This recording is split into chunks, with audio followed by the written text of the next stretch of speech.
Bardhaman exchange অফিসের নিকট বাসিন্দা মিস্টার অরবিন্দ দে মহাশয় এর বাড়িতে সিসিটিভি ইনস্টলেশন এর দায়িত্ব ভার পেয়ে আমরা খুবই আনন্দিত। অরবিন্দ বাবু একজন এক্স আর্মি এবং বোখরার কাছে ইউরেকা সুভাষ একাডেমির প্রতিষ্ঠাতা, যিনি বৃদ্ধ পিতা মাতার সর্বক্ষণের দেখাশোনা এবং ওনাদের সর্বোপরি সুবিধার্থে বাড়িতে সিসিটিভি বসান।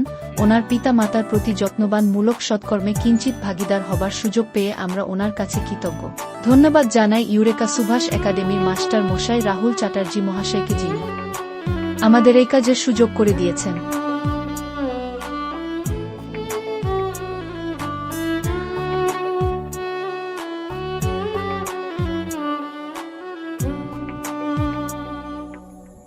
কৃতজ্ঞতা জানাই আমার বন্ধু ভাই সুদীপ্ত মুখার্জি মহাশয়কে, যাকে ছাড়া এই কাজ কোনোভাবেই সম্ভব নয়। মা মঙ্গল চণ্ডী ইলেকট্রনিক্স এর কর্ণধার সুদীপ্ত বাবুর সম্পূর্ণ সহযোগিতায় আসুন দেখে নিন মেশো মশাই মাসিমার প্রতিক্রিয়া।